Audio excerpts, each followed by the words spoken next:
स्वामी विवेकानंद एक हिंदू भिक्षु थे। वे एक महान गुरु रामकृष्ण परमहंस के शिष्य थे। वे आधुनिक भारत में एक अत्यधिक प्रभावशाली आध्यात्मिक नेता के रूप में खड़े हुए। उनकी शिक्षाएं विश्व स्तर पर लाखों लोगों को प्रभावित करते हुए सार्वभौमिक भाईचारे, सहिष्णुता और विविध मान्यताओं को स्वीकार करने पर जोर देती हैं। जो बात स्वामी विवेकानंद को वास्तव में प्रेरणादायक बनाती है, वह है अपने विश्वासों के प्रति उनकी दृढ़ प्रतिबद्धता, विशेषकर ऐसे समय में जब भारतीय संस्कृति को पश्चिम में गलतफहमी का सामना करना पड़ रहा था। उन्होंने स्वयं को शिक्षा देने और सांस्कृतिक अंतरालों को समझाने में समर्पित कर दिया। उनकी प्रेरणा व्यावहारिक आध्यात्मिकता पर उनके ध्यान से भी उत्पन्न होती है। स्वामी विवेकानंद ने व्यक्तियों को अपनी प्रतिभा का उपयोग दूसरों की सेवा करने और दुनिया को एक बेहतर जगह बनाने में योगदान देने के लिए प्रोत्साहित किया। स्वामी विवेकानंद पश्चिमी दर्शन सहित विभिन्न विषयों के जाता होने के साथ साथ एक बहुमुखी प्रतिभा के धनी थे। वह भारत के पहले हिंदू सन्यासी थे जिन्होंने हिंदू धर्म और सनातन धर्म का संदेश विश्व भर में फैलाया। उन्होंने विश्व में सनातन मूल्यों, हिंदू धर्म और भारतीय संस्कृति की सर्वोच्चता स्थापित की। श्री रामकृष्ण परमहंस के दिव्य मार्गदर्शन में स्वामी विवेकानंद ने आध्यात्मिक पथ पर अद्भुत प्रगति की।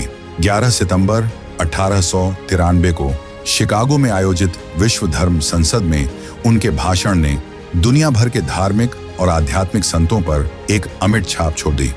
उन्होंने अपने भाषण की शुरुआत अमेरिकी बहनों और भाइयों के रूप में संबोधित करते हुए की, जिससे पूरा हाल तालियों की गड़गड़ाहट से गूंज उठा। उन्होंने कहा था, मुझे उस धर्म व राष्ट्र से संबंध रखने पर गर्व है जिसने दुनिया को सहिष्णुता और सार्वभौमिकता सिखाई है। हम न केवल सार्वभौमिक सहनशीलता में विश्वास रखते हैं, बल्कि सभी धर्मों को सत्य के रूप में स्वीकार करते हैं। मुझे भारतीयता होने पर गर्व है जिसमें विभिन्न राष्ट्रों के पीड़ितों और शरणार्थियों को आश्रय दिया है। स्वामी जी का दृढ़ मत था कि सभी मार्ग एक सच्चे ईश्वर की ओर ले जाते हैं। जैसा कि ऋग्वेद में भी उल्लेख किया गया है कि एकम सत विप्र बहुधा वदंती, अर्थात सत्य एक है।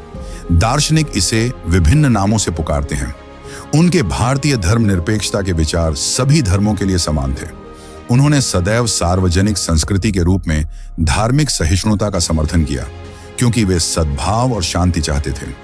यह केवल एक सुझाव नहीं था, बल्कि जाति या धर्म के आधार पर बिना किसी भेदभाव के लोगों की सेवा करने का एक मजबूत इरादा था।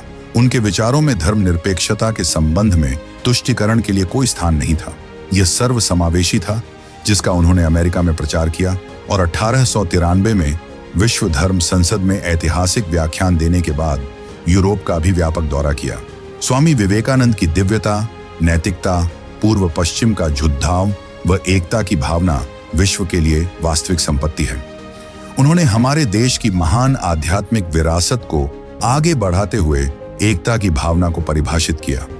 स्वामी विवेकानंद ने युवाओं के लिए कहा था, उठो, जागो और तब तक मत रुको जब तक मंजिल प्राप्त न हो जाए। वे युवाओं में आशा और उम्मीद देखते थे। उनके लिए युवा पीढ़ी परिवर्तन की अग्रदूत है। उन्होंने कहा था, युवाओं में लोहे जैसी मांसपेशियां और फौलादी नसें हैं जिनका हृदय वज्र तुल्य संकल्पित है। वह चाहते थे कि युवाओं में विशाल हृदय के साथ मातृभूमि और जनता की सेवा करने की दृढ़ इच्छा शक्ति हो। उन्होंने युवाओं के लिए कहा था, जहां भी प्लेग या अकाल का प्रकोप है या जहां भी लोग संकट में हैं, आप वहां जाएं और उनके दुखों को दूर करें। आप पर देश की भविष्य की उम्मीदें टिकी हैं। स्वामी जी ने निस्वार्थ प्रेम और राष्ट्र सेवा जैसी अवधारणाओं पर जोर देते हुए भारतीय संस्कृति और हिंदू धर्म की समृद्ध विरासत से अवगत कराया। महान गुणों से परिपूर्ण उनका प्रेरक व्यक्तित्व युवाओं को आलोकित करता था। उनकी शिक्षाओं ने लोगों के भीतर आत्मा की शक्ति के प्रति जागरूकता पैदा की।